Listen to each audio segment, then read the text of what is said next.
The little wooden cabin shook as the snowstorm roared outside.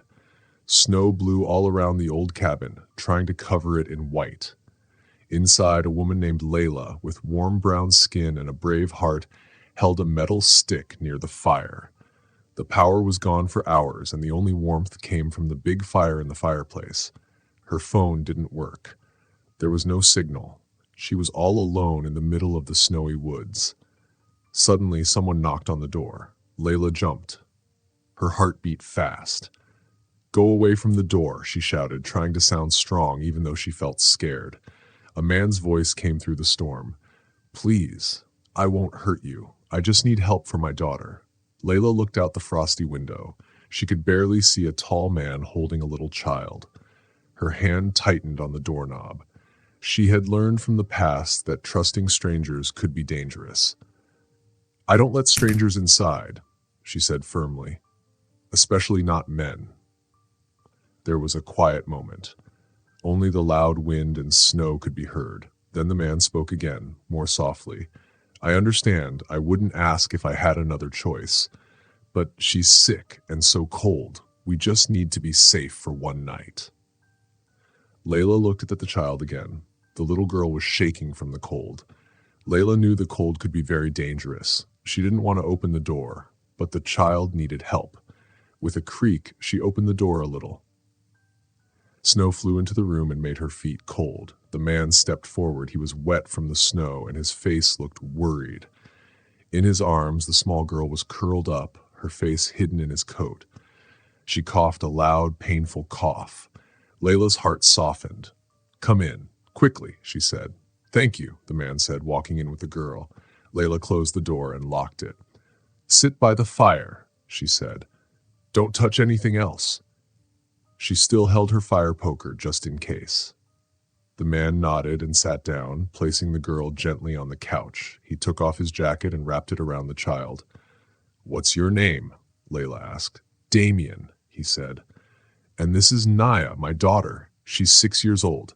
She has a cough. Maybe it's the flu." Layla frowned. "You walked in a snowstorm with a sick child? That's not smart." Damien looked down and touched Nia's forehead. "We had no other place to go," he said. Layla sighed. She was still upset, but also starting to understand. "I have dry towels and instant soup," she said, walking to the kitchen. "Thank you," Damien said quietly. He dried Naya with a towel. His hands were gentle. He looked like a caring dad. Layla watched him closely. "Why are you even out here? This storm was on the news for days," she asked. Damien looked at her, his eyes full of sadness. "I was trying to take Nia to her grandma's house 2 towns away, but the roads closed behind us. Then the car broke down." Layla watched him in the firelight. He didn't look scary. There was something quiet and tired in his face. Naya coughed again. "Chicken noodle soup it is," Layla said, and came back with 2 warm mugs. She gave one to Nia and sat far across the room. The room was quiet now. Only the sound of the fire, the spoon in the mug, and the wind outside. Nia drank a little and soon fell asleep on Damien's lap. Layla stared into the fire, trying to stay awake. "You don't have to be afraid," Damien said softly. "I'm not afraid," she said, though her voice still shook a little. "You let 2 strangers into your home. That's brave. Or maybe foolish." Layla gave a small smile. "Same for you." Damien laughed a little. It was the first time he sounded warm. "Stay calm tonight. The storm should end by morning," Layla said. "One night. That's all we need," Damien replied. Layla looked at Nia's sleeping face. She felt something warm in her heart. Maybe letting them in wasn't a mistake. Maybe it was the right thing to do. The lights didn't come back. Layla lit 2 candles. Their flames danced on the table between her and Damien. Naya had only a few sips before she slept again. "She loves chicken noodle soup," Damien said, smiling a little. "Her mom made it for her. She passed away a few years ago. I always make it now because I think she would have wanted me to." Layla looked at Nia, then said gently, "I'm sorry about her mom." "Thank you," Damien said. Their eyes met for a moment. Something quiet and kind passed between them. "I have a clean blanket in the back," Layla said and went to her closet. She looked at the soft white quilt with little blue flowers. Her grandma had made it. She almost never used it. But tonight felt different. She brought it back to the room. Damien didn't see her at first. He was sitting beside Nia, gently wiping her face with a wet cloth. He was whispering to her softly and folding the towel neatly when he was done. Layla watched without saying a word. Then she stepped into the room. "Here," she said, holding the quilt. Damien looked up, surprised. "It's beautiful. It's warm and clean," she said. Their hands touched as he took the blanket. Layla sat back down, this time a little closer to the fire and to them. For the first time in a long time, the cabin felt warm, not just from the fire, but from the people inside. "You didn't have to help us," Damien said. "You didn't have to feed us or give your best blanket or act brave when you were scared." "I'm not acting," she whispered. Damien gave a small, real smile. "Still, thank you. I'll never forget tonight." They didn't talk after that. The fire glowed, and for one night, the cabin felt safe. The next morning, the snow covered everything outside like a big white blanket. Layla put on her warm coat and stepped outside. The air was sharp and cold. She came back in. "They say the snowplows won't come until tomorrow," she said. Damien looked up from the couch where he was feeding Nia. "Then we're stuck?" "Yes, another night," she said. "It's not your fault," she added. "Let's make the best of it." That day felt new. Damien chopped firewood behind the cabin. Layla saw him through the window and was surprised by how strong he was. She made biscuits and more chicken soup. When a leak happened near the back door, Damien fixed it. He also fixed a squeaky door and a loose hook. Layla raised an eyebrow. "You're handy," she said. "Years of fixing things I couldn't replace," he smiled. Nia was still coughing. Layla made her tea with honey and held the cup for her. She checked her forehead and helped her sip the tea. When Nia looked bored, Layla gave her an old teddy bear and whispered stories to her. "It's okay, sweetie," she said, brushing her hair. "We'll help you feel better." Damien watched quietly. He had always done everything alone. Seeing Layla take care of Nia made his heart feel full. She didn't have to do any of this, but she did. That afternoon, Damien saw Layla sitting beside Nia's bed. She was humming a lullaby, holding Nia's hand. Damien's eyes filled with tears. He turned away so she wouldn't see. That evening, the three of them sat by the fire. Layla told a fairy tale about a brave girl who tamed a snowstorm. Damien made funny paper animals, making Nia laugh. Then Nia started drawing with some colored pencils Layla gave her. She drew a picture of a cabin with snow, a tall man, a small girl, and a woman opening the door with golden light behind her. "This is you," she told Layla. "This is my second home." She taped the drawing to the wall. Layla looked at it and couldn't speak. Damien looked at her, not just with thanks, but with something deeper. The way she cared for Nia, the way she smiled, her strong heart. He felt something he hadn't felt in a long time. Hope. The next morning, the sun peeked through the clouds. The storm had passed. Layla got dressed for work. It was cold, but maybe the roads would open soon. Inside, Damien and Nia were still sleeping on the couch. Layla paused. She wanted to ask if they'd still be there when she got back, but the words felt too heavy. She had to go to work. She couldn't miss another day. So she left firewood by the fire and a note on the kitchen counter. "Back by 4. Make yourselves at home." By the time Layla reached the small diner in town, where she worked part-time, she couldn't stop thinking about Damien and Nia. Every time the little bell above the front door rang, she looked up with hope. But it was never Damien. Never. When her shift ended, she hurried to catch the shuttle bus back to her mountain cabin. The sky was turning orange as the sun went down. When she reached her cabin, everything was quiet. The snow on the porch was fresh, and there were no footprints, no sound of giggles from inside. Her heart felt heavy. She opened the door slowly. The fire in the fireplace was low, but still burning. The blankets were folded neatly. The dishes were washed and left to dry. Everything was clean and still. They were gone. A sharp pain filled her heart. On the dining table there was a small folded piece of paper. Something shiny and black was placed on top of it to keep it from flying away. She walked over slowly. The paper was cream-colored with soft lines. It didn't have a name, but Layla knew it was for her. She unfolded it. The note said, "Thank you for the warmth, for the kindness, for reminding me that people like you still exist in the world. I'll never forget it." There was no name, just a line below in softer handwriting. "You helped more than you know." Next to the note was a shiny black card. It didn't have a name or a bank logo, just a chip and some numbers. She picked it up. Her heart thudded. It was heavier than a regular card, sleek and mysterious. A black card, the kind that only very rich people had. She stared at it, shocked.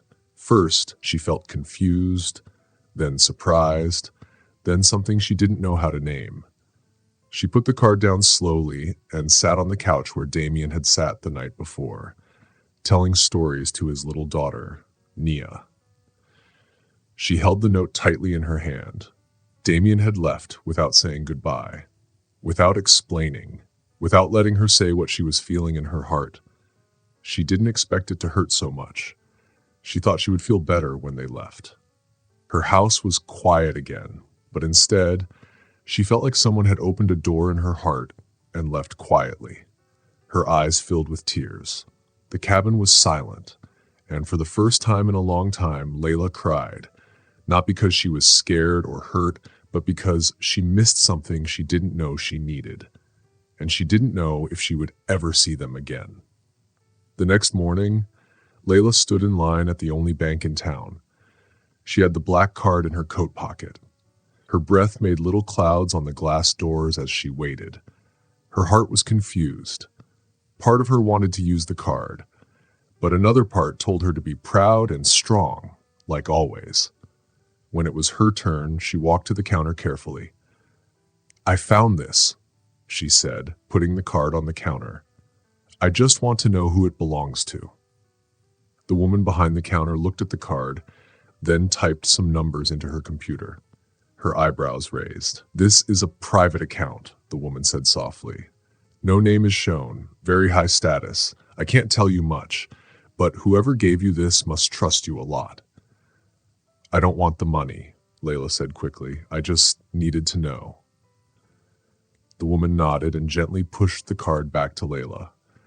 Layla walked home with more questions than answers. She put the card in a drawer and didn't touch it again.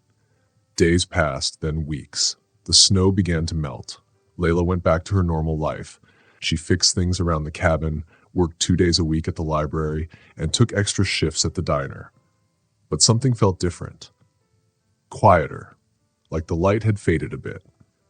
She still remembered the night of the snowstorm, the sound of laughter in her cabin, Damien sitting by the fire, making paper animals for Nia. Sometimes she woke up at night, staring at the door, hoping to hear a knock, but it never came. Then one Monday, something changed. Layla walked to the small town library like usual, but there was a paper sign on the door. Closed forever. No more money. Inside, her boss was packing books into boxes. "I'm so sorry, Layla," the woman said. "They're closing all small libraries. There's nothing we can do." Layla walked home with heavy feet. 2 jobs gone in less than 3 months. She had no family, no one to help. Bills were piling up. By the end of the week, she had very little wood for the fire. Her fridge was half empty, and her bank account had less than $20. The silence in the cabin grew heavier every day. Then came a letter. It arrived on a Wednesday afternoon. Someone had slipped it under her door. It was in a thick cream envelope, and her name was written by hand in beautiful writing. She opened it slowly. Inside was a single letter on fancy paper. "Dear Miss Layla Carter, we are happy to invite you to a private interview for our new community outreach program at Rhodes Enterprises. We want people who are kind, strong, and caring. You were personally recommended. Travel is already arranged. Sincerely, Damien Rhodes, CEO, Rhodes Enterprises." Her hands shook as she read it again and again. Damien, She sat down hard on the couch, the same place he once sat beside Nia. She held the letter to her chest, breathing deeply. He remembered, and he had found her. She didn't know what the interview was for or why now, but she knew one thing. Her story with Damien was not over. Layla stood in the lobby of a big, shiny building. The marble floors sparkled. Her boots still had mud on them from the mountain. The ceiling was tall with golden lights. People in suits and high heels walked around, busy and important. She felt out of place, holding the invitation letter tightly in her hand. She walked to the front desk. I have an appointment with Rhodes Enterprises, she said. My name is Layla Carter. The woman smiled. Yes, we've been expecting you. Please take the elevator to the 32nd floor. Mr. Rhodes will meet you there himself. Layla blinked. Mr. Rhodes? Yes, the woman said. He's the CEO. Layla stepped into the elevator, her heart beating fast. The number above the doors went up. Each floor brought a memory. Nia giggling. Damien handing her soup. His quiet thank you in the snowy night. When the doors opened, everything was quiet and pretty. A woman in a navy dress led her to a big office with glass walls. Damien was standing near the window. He wore a dark suit. His back was to her. But when she walked in, he turned around. Their eyes met. Time stopped for a moment. He smiled warmly. Layla, he said. She took a deep breath. Damien. He walked toward her. He looked the same, but also stronger. His eyes still had the same kindness. I was wondering if you'd come, he said. You invited me, she said softly. I hoped you'd say yes, he said, and pointed to the chairs. Please sit. She sat down. He walked to a shelf, pulled out a folder, and handed it to her. Inside was a child's drawing, the cabin in the snow, a tall man, a small girl, and a woman at the door. Her eyes widened. You kept it, she whispered. I took it, Damien said. That morning, Nia called you our angel. I wanted to keep that moment. She looked up at him. Damien sat across from her now. I didn't tell you who I really was. I didn't plan to come that night. But I've spent every day since thinking about how to say thank you. Layla shook her head. I didn't do anything special. You gave us shelter and safety, he said. You gave me something I thought I lost, hope. You showed me what real strength looks like. Kindness, bravery, quiet care. He walked to his desk and brought another folder. I started a program, help for small towns, education, jobs, all because of that night, and I want you to lead it. Layla blinked. Me? Damien nodded. You've lived it. You understand what it means to give without asking for anything. That's the kind of leader I need. She looked at the folder, then back at him. Her voice shook. This isn't about money, is it? Damien smiled. No, it never was. Layla looked at him, the man who once wore old boots and sat by a fire. Now he was offering her more than a job. He was offering her a place in his story. She nodded. I'll do it, she said, not for the job title or the big office, but because she saw something in his eyes she hadn't seen in herself for a long time. Purpose.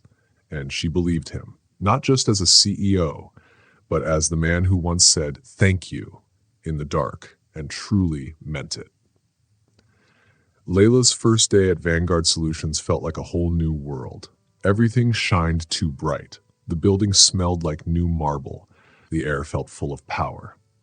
She wore a blazer from the department store and old heels from the thrift shop. The moment she walked into the lobby, people stared, not with curiosity, but like they were judging her. She held her head high. She had worked in hard places before. She knew how to stand strong. Damien was in his big office, with windows that showed the whole city. His desk was so clean it didn't even look like anyone used it. He didn't look up when she came in. You're late, he said. Layla raised an eyebrow. By 2 minutes. He looked at her finally, his gray eyes sharp. That's 2 minutes I don't get back. Layla shook her head and sighed.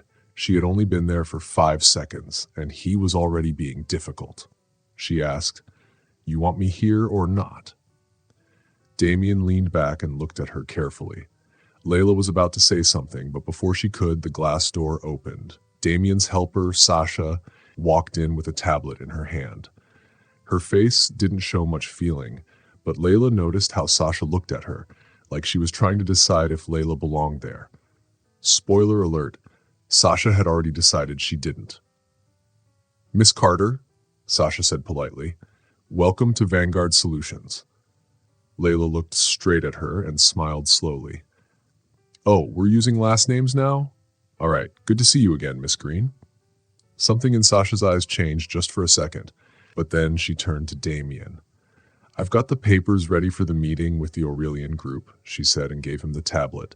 "Should I explain the company rules to her?" Damien didn't even look at her. "No, I will." Layla didn't know if that was a good thing or a warning. Sasha just nodded. But before she left, she stopped at the door and looked back at Layla. "Good luck," she said softly. Layla tilted her head. The way Sasha said "good luck" didn't sound nice. Uh, uh, it sounded like a warning, but Layla didn't have time to think about it. Damien was already starting work. No small talk, no break. He pulled up a file and passed it to her. "The Aurelian group wants to move jobs to another country to save money. That means people here will lose their jobs." Layla read the file quickly. Her stomach felt tight. "You want me to do what? Make them change their minds?" Damien looked serious. "I want you to do what you're best at, understand people." Layla crossed her arms. "So, let me get this right. You hired me because you think I can, what? Be nice and somehow make rich people care about workers?" Damien didn't even blink. "No, I hired you because you understand something they don't." "And what's that?" Layla asked. Damien leaned closer. "That people who have nothing to lose fight the hardest." His words hit something deep inside her. She stared at him for a long time and then shook her head. "You know," she said, "for someone who runs a tech company, you talk like a puzzle." For the first time, Damien almost smiled. But just like that, the moment was over. "Meeting's at noon," he said as he stood. "Try not to be late." Layla rolled her eyes but didn't argue. She had a job to do. The meeting room was cold. It was full of glass and metal and felt like it was made to make people uncomfortable. Layla sat next to Damien at the big table.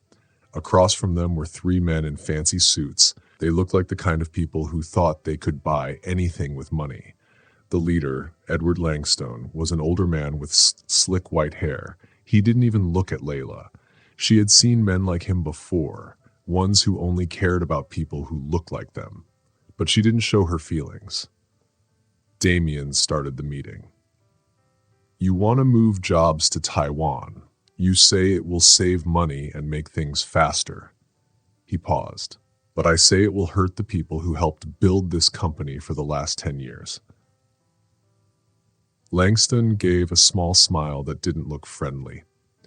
"You don't understand, Damien. It's not personal. It's just business." Layla's hands curled under the table. She had heard, "it's just business," too many times. Like when her landlord raised the rent, or when her mom lost her job at the factory because of cheaper workers overseas. Big companies hurt people and called it a smart plan. She smiled, but there was steel in her voice. "Funny," she said.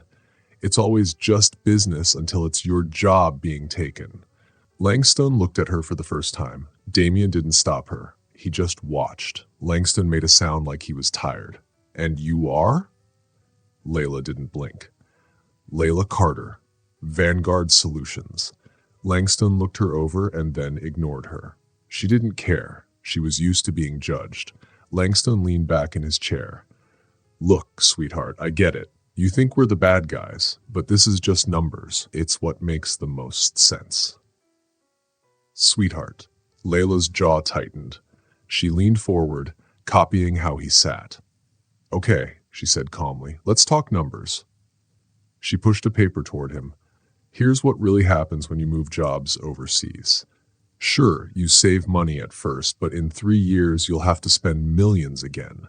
You'll have to fix problems, hire new people, and deal with bad news stories when people find out you left American workers behind." She pointed at the paper. "That's not a guess. That's real market research." Langston looked at the paper but didn't touch it. Layla stared at him and didn't look away.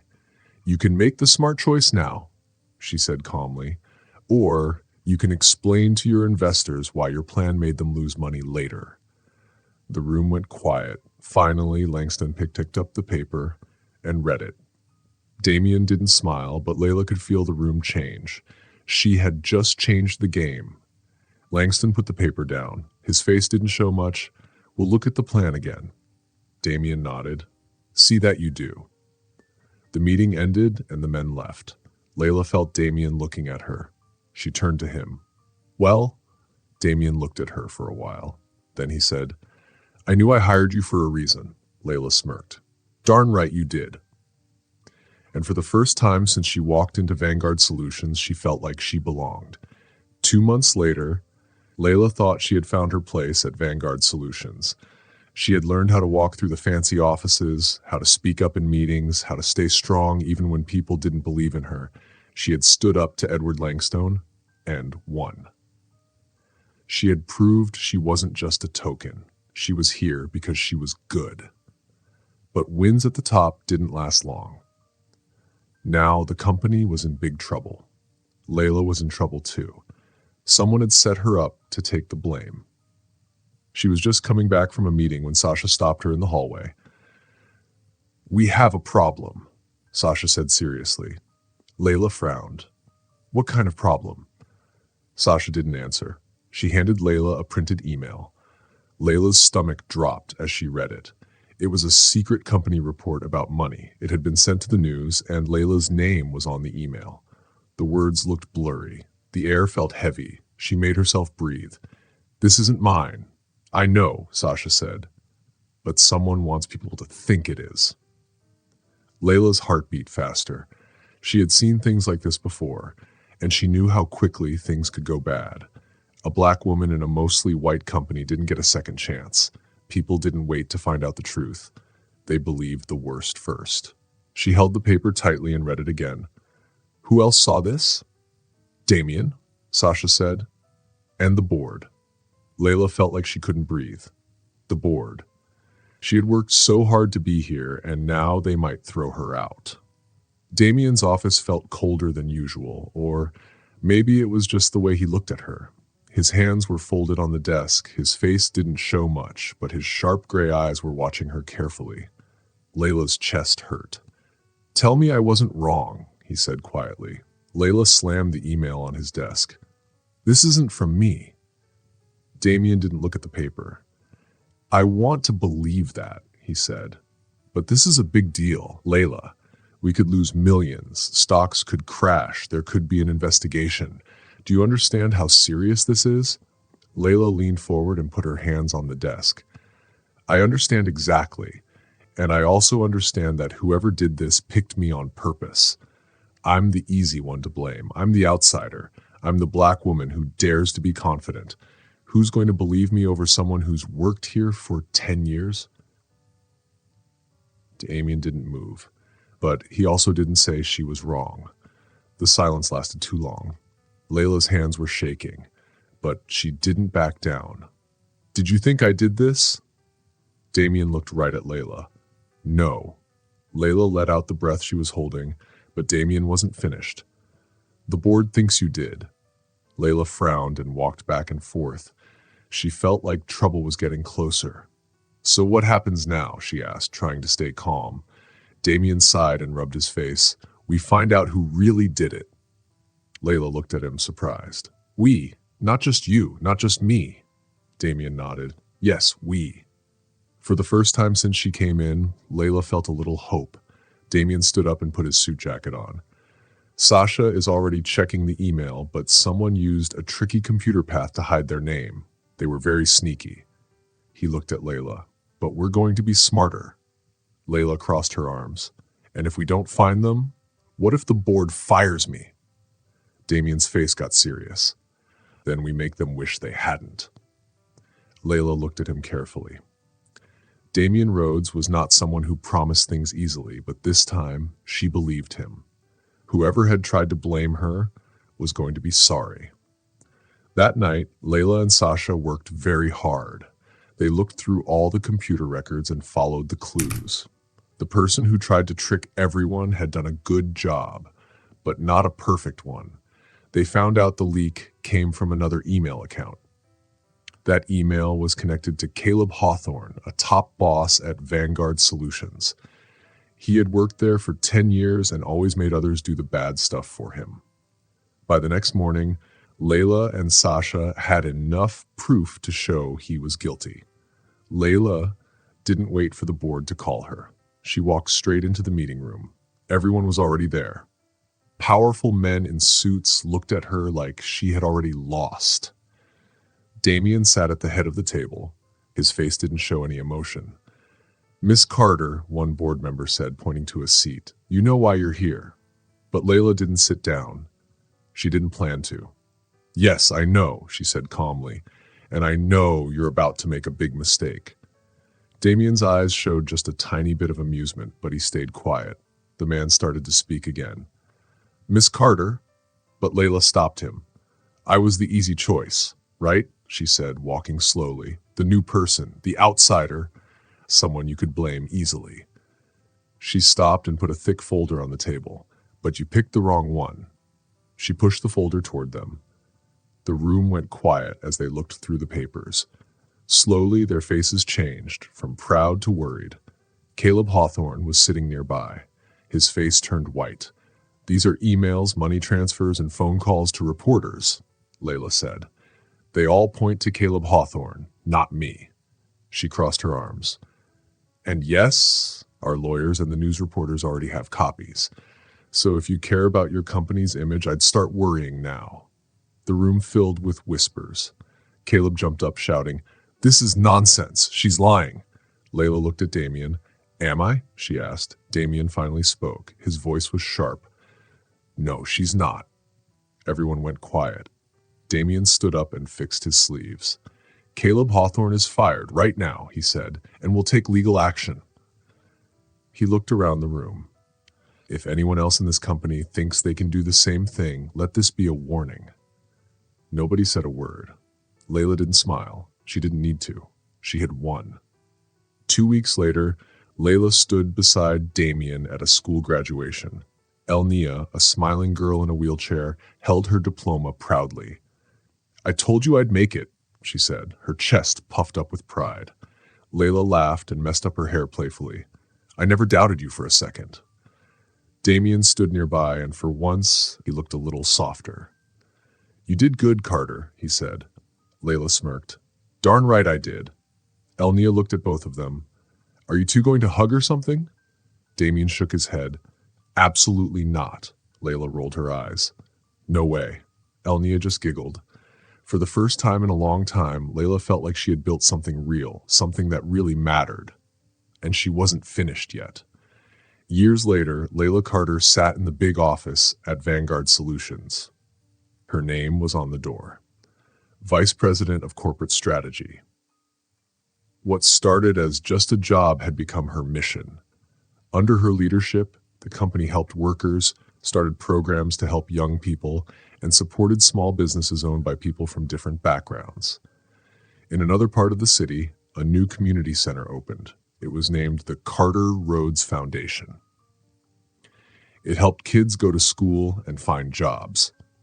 At the opening event, Elnia, now in college, stood next to Layla, smiling like the same girl who once got a free meal in a small cabin because someone cared. Kindness, Layla knew, was the best gift of all.